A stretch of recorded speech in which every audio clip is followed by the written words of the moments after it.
We live in an age of advice. Open your phone right now, and within 10 seconds you'll find at least one guy sitting in a luxury car telling you how to win at life.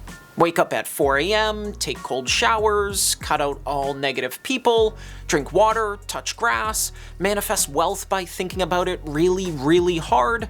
The internet has basically turned into a giant motivational poster. And if you listen to enough of it, you'll start to believe that every problem in your life can be solved with a new system, a new mindset, or a new morning routine. But the truth is, most of that advice doesn't help you. In fact, it might be the very thing holding you back. This video is sponsored by Tonal, more on them later. I fell for this stuff too. For years, I treated self-improvement like a sport. Every day was a new hack, a new productivity trick, a new life-changing routine. I was constantly optimizing how I worked, how I ate, how I brushed my teeth. At one point, I actually timed my showers so I could reclaim lost minutes, because apparently that's what winners do. But what nobody tells you is that optimization doesn't lead to freedom, it just upgrades your cage. We call it progress, but most of us are just installing fancier locks. We love simple advice because it feels like control, follow your passion, work harder, cut out all negativity. They sound good on a t-shirt, but in practice, they're garbage fire level oversimplifications of how real life works. Take follow your passion. It's inspiring until you realize most people don't have a single crystal clear passion waiting to be monetized. And even if you do, turning it into a paycheck can make you hate the very thing you love. No one tells you that when your passion becomes your job, it starts showing up with deadlines and performance reviews. Or how about cut out negative people? Sounds healthy in theory, until you realize you just ghosted your mom because she didn't heart react to your last post. We want clean, digestible advice because it's easy to understand and even easier to post about. But life isn't an Instagram carousel. It's messy, contradictory, and full of trade-offs that don't fit into 5 simple rules. Psychologists call this the complexity bias, our brain's tendency to seek simple answers for complicated problems.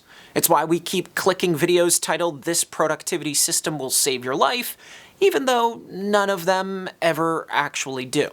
If you've spent more than 5 minutes on the internet, you've probably seen the same advice I did. Wake up earlier, time block every minute, track every habit, but the more optimized I became, the worse I felt. I wasn't improving, I was micromanaging myself. And I realized the problem wasn't that I wasn't following enough advice, the problem was that I was following too much. The truth is, most advice isn't bad, it's just contextless. It worked for someone in their specific situation, with their personality and their timing, but we take it like it's universal law, when really advice is more like a buffet. You're not supposed to eat everything, you're supposed to take what serves you and leave the rest. Which I know is a hard concept for many fellow Americans. But social media doesn't teach us that.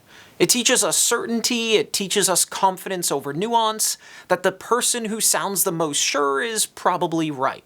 But if someone is too sure, that's usually the first sign they're selling you something. Real experts, the ones who actually know what they're talking about, are usually the quiet ones. They understand that life has more questions than answers, that most things are messy and nuanced. They don't call themselves gurus because the more you know, the more cautious you become about giving advice. It's the people who speak with unshakable confidence that you should probably be most skeptical of. And that's where the trap gets deeper.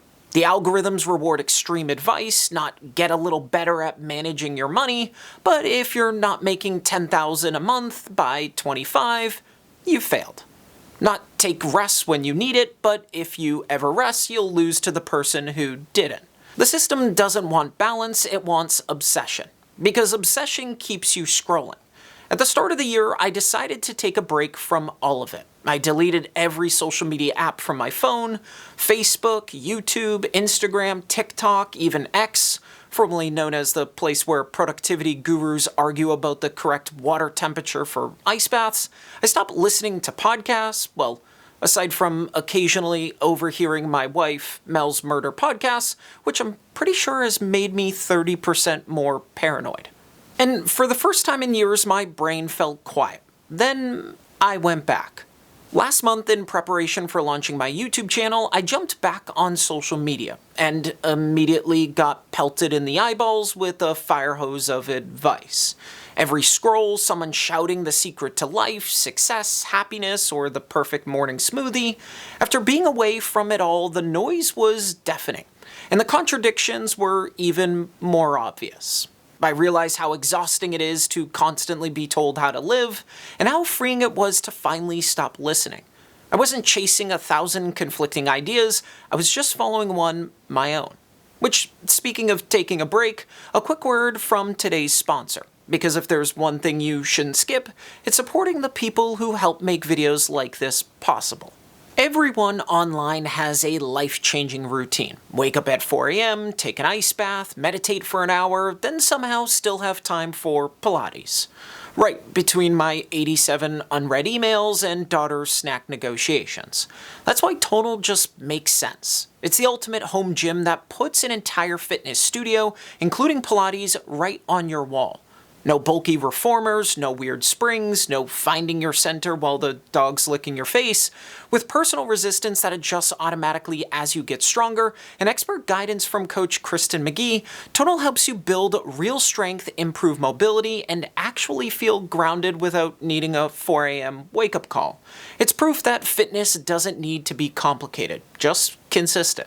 Right now, you can get $750 off Tonal 2 during their Black Friday early access sale, but only for a limited time. Go to Tonal.com, use the promo code MOTIVATEDMIND, and grab this deal before it's gone. Build strength smarter with Tonal. When I came back from that break, I noticed how much advice contradicts itself. One person says say yes to everything. Yes. Yes! Another says learn to say no. No. One says hustle harder, another says slow down, and the answer is both. Sometimes you need to push, sometimes you need to rest. Wisdom is knowing which is which. But no viral clip can give you that. It takes trial and error, it takes listening to yourself. I've interviewed hundreds of people on my podcasts, psychologists, entrepreneurs, creators, scientists, and the one thing I've noticed, the people who seem the happiest aren't the ones following the most advice. They're the ones who learn to filter it. They take what aligns with their values, and they ignore the rest. Because advice should guide you, not govern you. So if most advice sucks, what actually works? Here's what I've learned. Number one, look for timeless advice, not trendy advice. Anything that's been true for 100 years, sleep, movement, diet, purpose, connection, is going to outlast the next dopamine detox trend. Number two, don't take advice from someone you wouldn't trade places with. That quote you love might sound good, but do you want that person's actual life, their stress, their schedule, their values? Number three, advice doesn't work until you do. No routine, system, or mindset can replace consistent effort. If you're not willing to test it, it's just noise. Most life-changing advice just keeps us in a loop, always fixing, tweaking, optimizing, instead of actually living. It keeps us distracted. And distraction feels safe because it lets us avoid the hard truth. You already know what you need to do, you're just scared to do it. So the next time you hear someone online say, "This one tip changed my life," take it with a grain of salt. Or maybe a whole shaker. Because the best advice doesn't promise shortcuts, it doesn't sound sexy, it's the stuff that's so boring it almost sounds wrong. Sleep, eat well, move your body, be kind, repeat. If you take nothing else from this video, take this. The most overrated advice is the one that makes you stop thinking for yourself. The best advice is the one that eventually teaches you how to ignore it. And yes, I realize the irony of giving you advice about ignoring advice from a guy literally giving advice.